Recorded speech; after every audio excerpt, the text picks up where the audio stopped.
Hello दोस्तों, मेरा नाम है हेमंत अहिरवार और आपका स्वागत है आपकी अपने यूट्यूब चैनल गुरुदेव केमिकल इंजीनियरिंग में।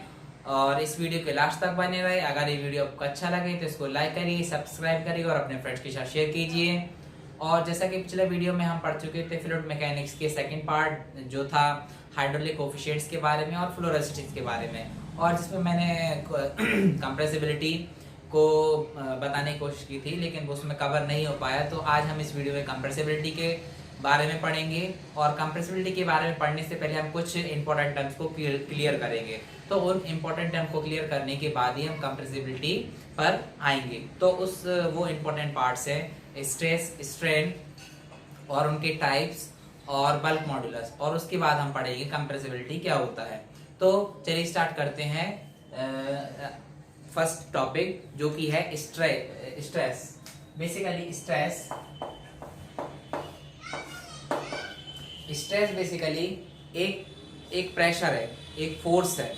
तो अगर हम एक जनरल वे में बात करें तो सपोज अगर एक बॉडी है, सपोज ये बॉडी है, तो किसी भी बॉडी पर अगर हम फोर्स अप्लाई करते हैं तो फोर्स अप्लाई करने पर उसके एरिया में जो भी चेंजेस आता है, उसकी क्रॉस सेक्शनल एरिया में जो भी चेंजेस आएगा उसको हम बोलते हैं स्ट्रेस। तो basically stress is defined as the force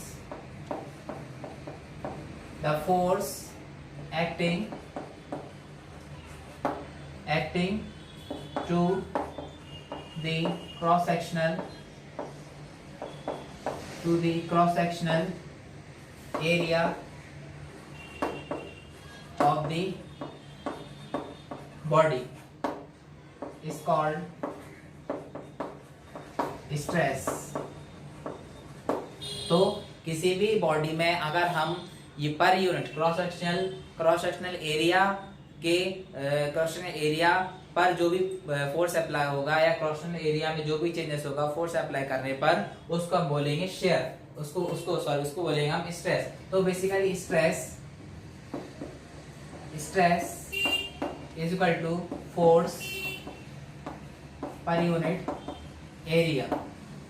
so here force is F and area is A, so it is a stress। तो स्ट्रेस की जो यूनिट होगी वो होगी न्यूटन पर मीटर स्क्वायर। तो यहाँ पर मैं आपको स्ट्रेस के डिफरेंट टाइप्स के बारे में बताऊंगा। तो जो बेसिकली थ्री टाइप में स्ट्रेस को डिवाइड किया गया है। तो सबसे पहला जो पार्ट होता है स्ट्रेस का वो होता है लॉन्गिट्यूडनल स्ट्रेस। सेकंड जो होता है वो होता है नॉर्मल स्ट्रेस, नॉर्मल या इसको हम बोलते हैं वॉल्यूम स्ट्रेस। और जो थर्ड पार्ट है वो उसको हम बोलते हैं टेंजेंशियल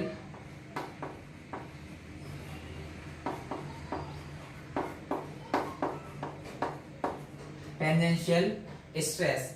और इसके अलावा इसको हम बोलते हैं शियरिंग।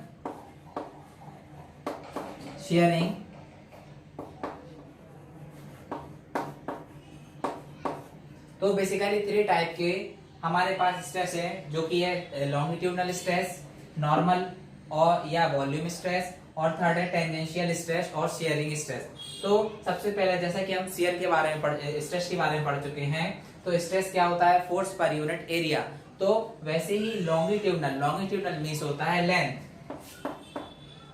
लेंथ और वी कैन से चेंज इन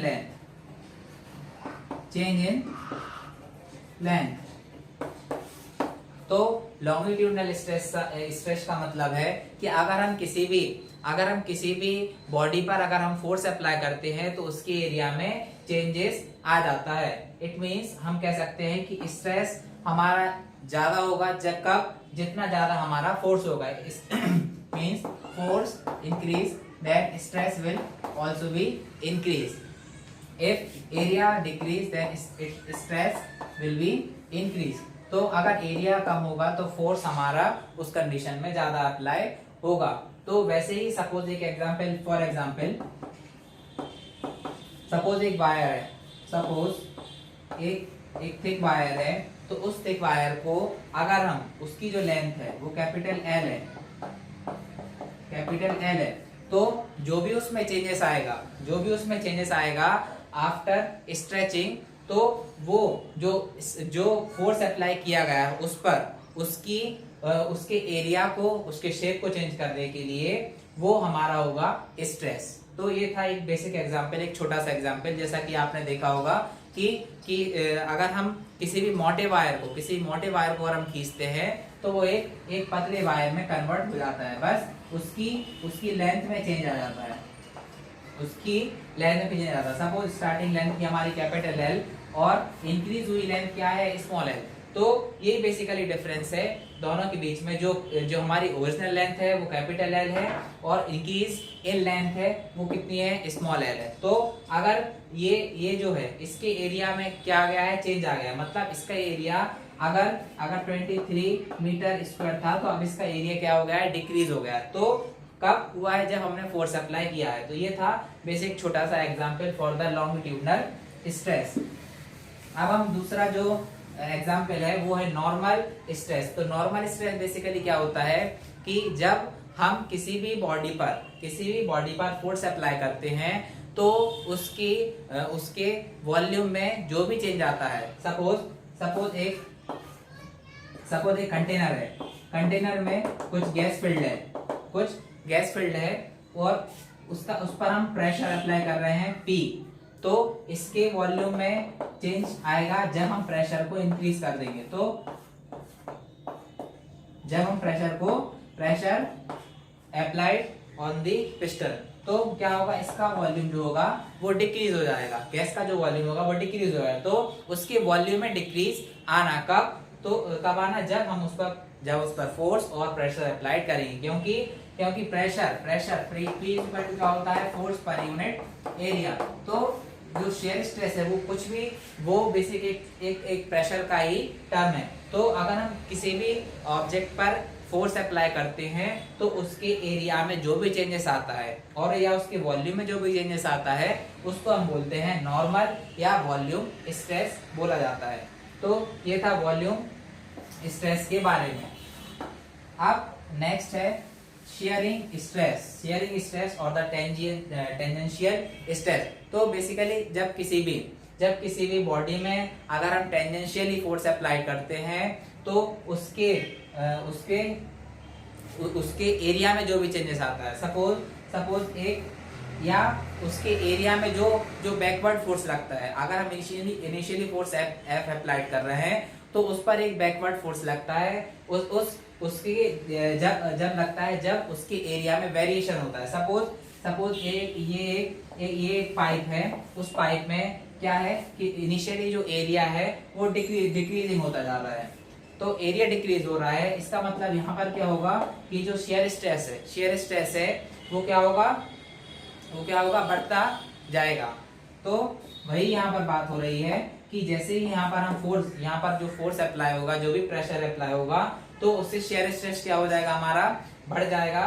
कब, जब एरिया डिक्रीज होगा। तो एरिया बढ़ने पर एरिया कम होने पर शेयर स्ट्रेस क्या होता जाएगा, हमारा डिक्रीज हो जाएगा। तो यहाँ पर क्या होगा, एक बैक फोर्स जनरेट होगा उस पर्टिकुलर एरिया पे, तो उसको हम बोलते हैं टेंजेंशियल स्ट्रेस और शेयरिंग स्ट्रेस। तो ये था हमारा बेसिक अबाउट द स्ट्रेस। तो स्ट्रेस क्या होता है, फोर्स पर यूनिट एरिया होता है, जिसमें डिफरेंट टाइप्स के 3 जो हमने पार्ट्स देखे हैं, जो कि है फर्स्ट लॉन्गिट्यूडनल स्ट्रेस, सेकंड है नॉर्मल और वॉल्यूम स्ट्रेस, और थर्ड है टेंजेंशियल और शेयरिंग स्ट्रेस। तो फ्लूइड मैकेनिक्स में हम इस टर्म्स को बेसिकली ज्यादा पढ़ेंगे, ठीक है। तो ये था हमारा शेयर स्ट्रेस के बारे में। अब हम पढ़ेंगे स्ट्रेन के बारे में।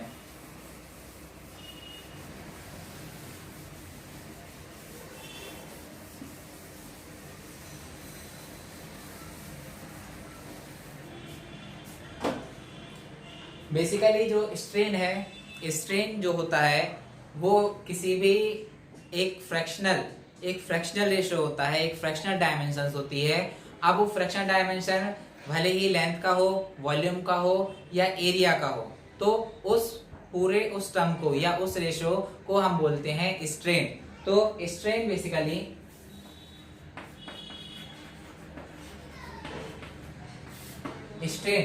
strain is the fractional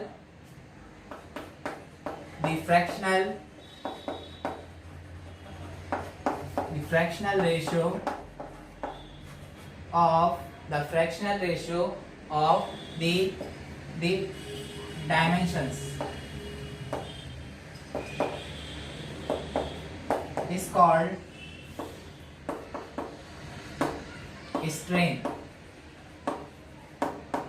तो जो स्ट्रेन है बेसिकली वो उस एक डायमेंशनलेस क्वांटिटी है, क्योंकि हम जानते हैं कि अगर हम किसी भी फ्रैक्शन या रेशियो की बात कर रहे हैं तो उसकी जो यूनिट है वो यूनिट लेस होता है या डायमेंशन लेस होता है। तो अगर हम स्ट्रेन की बात करें तो strain is equal to change in dimension to the original dimension। तो इन दोनों का जो रेशियो होगा, change in dimension to the original dimension, that is called the strain. तो सपोज एक हम एग्जांपल लेते हैं वही वायर का, जो कि पिछले हम ले चुके हैं पिछले टॉपिक में। तो सपोज ये एक वायर है, उसकी लेंथ जो ओरिजिनल लेंथ है वो हमारी क्या है, कैपिटल एल है। तो जब मैं इस पर फोर्स अप्लाई करूंगा तो इसके एरिया में चेंजेस आ जाएगा और उसके साथ साथ उसकी लेंथ में भी चेंजेस आ जाएगा। तो जो इंक्रीज हुई है लेंथ वो सपोज है स्मॉल एल। तो ये बेसिकली क्या होता है, चेंज इन लेंथ। अब लेंथ में चेंज कितना हुआ है, तो strain equal to change in length. तो चेंज लेंथ में कितना चेंज हुआ है, small L, that is L. And और जो ओरिजिनल लेंथ थी हमारी, जो वायर की लेंथ थी वो कितनी थी, कैपिटल एल। तो लेंथ पर लेंथ, और यू कैन से वॉल्यूम पर वॉल्यूम, और यू कैन से एरिया पर एरिया, और सरफेस पर सरफेस। तो उन सभी को, तो जो डायमेंशंस हो सकती हैं वो हमारी क्या हो सकती हैं, लेंथ भी हो सकता है, वॉल्यूम भी हो सकता है, और एरिया भी हो सकता है। तो ये हमारी डायमेंशंस हो सकती हैं। तो इनके रेशियो को अगर हम बोले वॉल्यूम पर वॉल्यूम इंक्रीज इन वॉल्यूम और change in volume to the original volume, increase change in the area to the original area. तो इन दोनों के जो रेशियो है, इन डायमेंशंस का जो रेशियो है वो कहलाएगा स्ट्रेन कहलाएगा। तो बेसिकली ये भी हमारे 3 टाइप्स के होते हैं, लॉन्गिट्यूडनल स्ट्रेन, वॉल्यूम स्ट्रेन, या फिर कह सकते हैं नॉर्मल स्ट्रेन, और टेंजेंशियल और शेयर स्ट्रेन। सो ये बेसिक इंफॉर्मेशन थी अबाउट द स्ट्रेन। तो स्ट्रेन क्या होता है, change in the dimension to the original dimension. अगर हमारा जो भी चेंजेस आएगा एरिया, वॉल्यूम या फिर लेंथ में, वो और जो भी ओरिजिनल होगा, जो भी फोर्स अप्लाई करने के पहले जो भी हमारा ओरिजिनल लेंथ होगा या ओरिजिनल वॉल्यूम होगा या ओरिजिनल एरिया होगा, वो होगा, उसको हम डिनोट करेंगे कैपिटल एल से और कैपिटल ए से, या जो भी होगा उसका सिंबल, उससे हम उसको डिनोट करेंगे। तो ये ब्रीफ नॉलेज था स्ट्रेन के बारे में। अब हम पढ़ेंगे बल्क मॉड्यूलस के बारे में।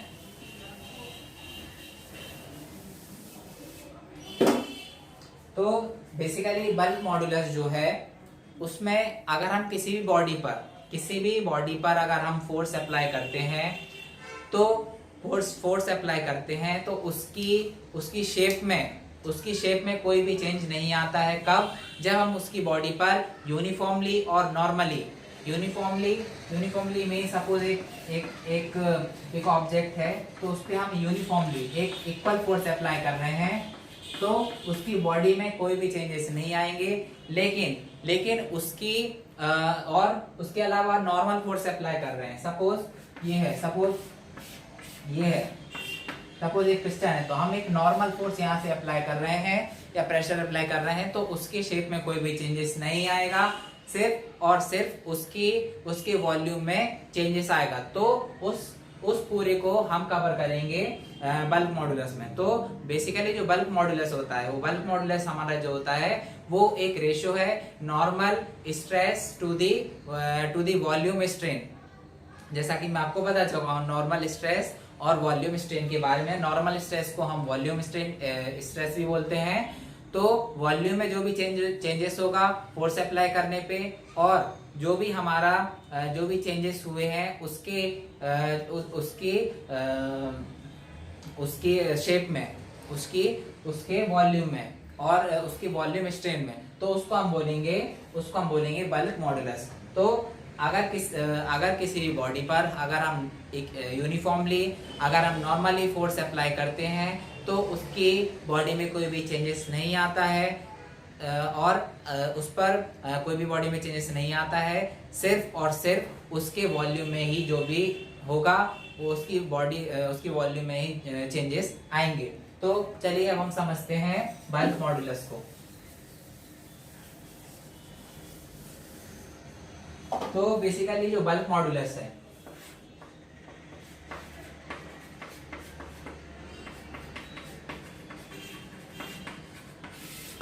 बल्क मॉडुलस को हम डिनोट करते हैं के से। तो जो बल्क मॉडुलस है, bulk modulus is the ratio of the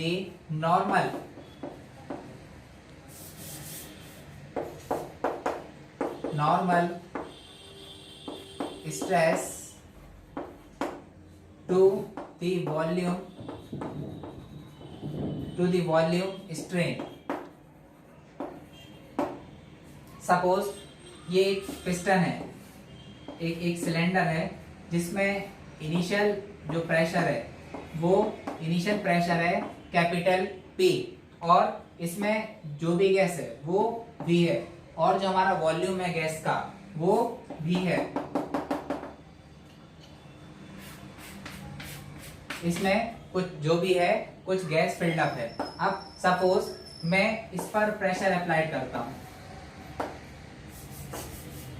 मैं इस पर जब प्रेशर अप्लाई करूंगा तो क्या होगा, प्रेशर क्या हो जाएगा, इंक्रीज हो जाएगा। तो जो वो प्रेशर होगा that will B P, capital P plus small p is the pressure, क्योंकि जो प्रेशर होगा वो क्या हो जाएगा, इंक्रीज हो जाएगा। तो वो जो इंक्रीज हुआ है प्रेशर में वो उसको हम डिनोट करेंगे स्मॉल p से। और जो वॉल्यूम है वो क्या हुआ है, वॉल्यूम जो हुआ है वो डिक्रीज हुआ है। कितना डिक्रीज हुआ है, कैपिटल V जो था वो हमारा इनिशियल वॉल्यूम था, और उस इनिशियल वॉल्यूम में जो भी वॉल्यूम डिक्रीज हुआ है वो उसको हम डिनोट करेंगे स्मॉल v से। तो ये था वॉल्यूम में चेंज और ये था प्रेशर में इंक्रीमेंट। तो ये जैसा कि आपने पढ़ा होगा बॉयल्स लॉ के बारे में, जो V is inversely proportional to P। जैसे जैसे हम वॉल्यूम बढ़ाते हैं या जैसे जैसे हम प्रेशर को इंक्रीज करते हैं तो वॉल्यूम हमारा डिक्रीज होता जाता है। तो वैसे ही यहाँ पे बात हो रही है कि जैसे ही हमने यहाँ पे प्रेशर अप्लाई करा तो प्रेशर में इंक्रीमेंट होगा, तो वॉल्यूम में क्या हो जाएगा, डिक्रीमेंट हो जाएगा और डिक्रीज हो जाएगा। तो वैसे ही अब यहाँ पे सपोज ये इक्वेशन नंबर फर्स्ट। तो अगर मैं नॉर्मल स्ट्रेस की वैल्यू निकालूं, नॉर्मल स्ट्रेस, तो नॉर्मल स्ट्रेस बेसिकली क्या होता है, स्ट्रेस हम पढ़ चुके हैं फोर्स पर यूनिट एरिया। तो यहाँ पर फोर्स पर यूनिट एरिया है, उसको हम बोलते हैं प्रेशर। तो प्रेशर में कितना इंक्रीज हुआ है, तो प्रेशर में कितना चेंजेस आया है, तो इसको हम बेसिकली लिख सकते हैं change in pressure, change in pressure. तो जो प्रेशर में चेंज है वो क्या है हमारा, capital P plus small p minus capital P, तो that will be equal to small p। ये हमारा जो है प्रेशर में चेंज आया है। प्रेशर में चेंज कितना, इनिशियल प्रेशर तो P था, सिर्फ प्रेशर कितना बढ़ा है, स्मॉल p हमारा प्रेशर बढ़ा है, तो वो आ गया हमारा नॉर्मल स्ट्रेस या चेंज इन द प्रेशर। तो ये था हमारा नॉर्मल स्ट्रेस। अब हम निकालेंगे वॉल्यूम स्ट्रेन। अब हम निकालेंगे वॉल्यूम स्ट्रेन। तो volume strain basically volume strain is equal to the change in the volume to the original volume। तो जो हमारा ओरिजिनल वॉल्यूम था, ओरिजिनल वॉल्यूम क्या था हमारा कैपिटल V, और वॉल्यूम में चेंज कितना हुआ स्मॉल v, तो चेंजेस कितना आया है negative v minus small v divided by capital V। तो ये था हमारा चेंज स्ट्रेन। स्ट्रेन की डेफिनेशन हम पढ़ चुके हैं, fractional change in the dimensions like length, volume और एरिया। तो change in the volume to the original volume, तो जो हमारा वॉल्यूम में चेंज हुआ है फोर्स अप्लाइड करने पर, फोर्स इंक्रीज करने पर, और जो ओरिजिनल वॉल्यूम था, इनिशियल वॉल्यूम था, वो कितना था कैपिटल V। तो ये था हमारा वॉल्यूम स्ट्रेन। तो अगर इन दोनों वैल्यूज को P को और इसको अगर मैं यहाँ पर अप्लाइड करूँ K में, तो K इक्वल टू क्या हो जाएगा normal stress is small p divided by the volume strain। Volume strain is minus small v divided by capital V। Then the formula will be k equal to small p capital V divided by minus v। तो ये था हमारा bulk modulus के बारे में कि ये और यहाँ पर जो बल्क मॉडुलस है, बल्क मॉडुलस की वैल्यू हमेशा पॉजिटिव ही आएगी। और ये जो नेगेटिव साइन है, ये नेगेटिव साइन इंडिकेट कर रहा है कि जो हमारा वॉल्यूम है, वॉल्यूम में डिक्रीज, वॉल्यूम जो है वो डिक्रीज हो रहा है। कब हो रहा है? जब हम प्रेशर को बढ़ा रहे हैं। तो ये था basic about the bulk modulus. अब हम पढ़ेंगे कंप्रेसिबिलिटी के बारे में। तो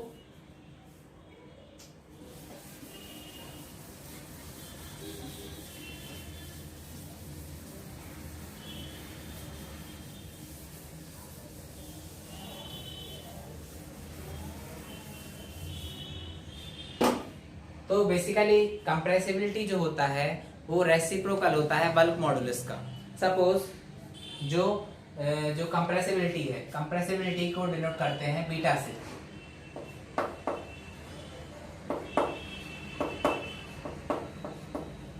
compressibility is denoted by the beta. तो जो बीटा है वो कंप्रेसिबिलिटी का एक सिंबल है, और किसी भी सिंबल से हम डिनोट कर सकते हैं बेसिकली। तो कंप्रेसिबिलिटी जो होता है वो होता है रेसिप्रोकल ऑफ द के मींस द बल्क मॉडुलस। तो बल्क मॉडुलस हम पढ़ चुके थे small p capital V divided bye minus small v। तो अगर मैं इसका रेसिप्रोकल कर दूं तो हमारा क्या आ जाएगा? कंप्रेसिबिलिटी आ जाएगी। इसका मतलब मैं आपको बताता हूँ कंप्रेसिबिलिटी का मतलब minus v divided by small p capital V। तो ये है हमारा कंप्रेसिबिलिटी। कंप्रेसिबिलिटी का मतलब है कि सपोज इनकम्प्रेसिबल, कंप्रेसिबिलिटी मींस अगर हम प्रेशर को इंक्रीज करते हैं तो वॉल्यूम में क्या हो जाता है? डिक्रीज होता है, वॉल्यूम में डिक्रीमेंट आता है। जैसे कि मैं बल्क मॉडुलस में आपको क्लियर कर चुका हूँ। तो वैसे ही अगर मैं प्रेशर इंक्रीज करूंगा तो वॉल्यूम में डिक्रीज या डिक्रीमेंट होगा, या फिर वॉल्यूम हमारा डिक्रीज हो जाएगा। तो क्या होगा? सपोज यहाँ पर जो कंप्रेसिबिलिटी है, कंप्रेसिबिलिटी को हम दो पार्ट में डिवाइड कर सकते हैं, एक इनकम्प्रेसिबिलिटी और एक कंप्रेसिबिलिटी। और आप आगे पढ़ेंगे कंप्रेसिबल फ्लूइड और इनकम्प्रेसिबल फ्लूइड के बारे में। तो इनकम्प्रेसिबल और इनकम्प्रेसिबल का मतलब ये है कि सपोज कि जिनकी डेंसिटी कांस्टेंट होती है वो उनको हम इनकम्प्रेसिबल फ्लूइड कंसीडर करते हैं। सपोज वाटर जो है, फॉर एग्जांपल वाटर है उसको हम एक इनकम्प्रेसिबल फ्लूइड के अंडर कंसीडर करते हैं। क्यों करते हैं? क्योंकि इसकी डेंसिटी में कोई भी चेंजेस नहीं आता है। अगर हम इसमें प्रेशर अप्लाइड करते जाएं तो अगर प्रेशर अप्लाइड करने पर उसकी डेंसिटी में कोई भी चेंज नहीं आता है तो उसको हम बोलते हैं इनकम्प्रेसिबल फ्लूइड। फॉर एग्जांपल अगर सपोज 1 atm पर जो डेंसिटी है वाटर की 998 kg पर मीटर क्यू है, 998 kg पर मीटर क्यू है। और अगर मैं इस पे 100 atm मतलब 100 टाइम्स अगर इसमें प्रेशर इस पर प्रेशर अप्लाई करूं तो उसकी डेंसिटी में स्लाइटली चेंज आएगा। 1003 kg पर मीटर क्यूब। इसका मतलब कि उसकी जो डेंसिटी है उसमें स्लाइटली चेंज आएगा 1003। तो यहाँ पर जो डिफरेंस है वो माइनर डिफरेंस है और इसको हम नेग्लेजिबल मान लेते हैं। तो इसको हम समझ लेते हैं कि जो डेंसिटी है वो कांस्टेंट है। तो इसीलिए हम वाटर को इनकम्प्रेसिबल फ्लूइड में कंसीडर कर लेते हैं, जिनकी डेंसिटी में कोई भी चेंजेस नहीं आते हैं और जिनकी डेंसिटी कांस्टेंट होती है। और जबकि डेंसिटी क्या होगा, अगर हम प्रेशर को इंक्रीज करेंगे, अगर हम प्रेशर को बढ़ाते हैं प्रेशर को बढ़ाते हैं तो वॉल्यूम हमारा डिक्रीज होगा और डेंसिटी क्या होगी, उस फ्लूइड की इंक्रीज होगी। तो ये बेसिक रिलेशन था between for the compressible fluid कि यदि हम कंप्रेसिबल फ्लूइड में प्रेशर को इंक्रीज करते हैं तो उस कंडीशन में क्या होगा, वॉल्यूम डिक्रीज होगा और जो डेंसिटी ऑफ फ्लूइड होगी वो क्या हो जाएगी, इंक्रीज हो जाएगी। तो ये कंडीशन है किसके लिए, ये कंडीशन है कंप्रेसिबल फ्लूइड्स के लिए। और लाइक गैसेस और other example of the compressible fluids. तो ये था brief knowledge about the bulk modulus, stress, strain और कंप्रेसिबिलिटी के बारे में। और अगर ये वीडियो आपको अच्छा लगा तो इसको लाइक करिए, सब्सक्राइब करिए और अपने फ्रेंड्स के साथ शेयर कीजिए। तो इस वीडियो को देखने के लिए धन्यवाद and thanks for watching this video.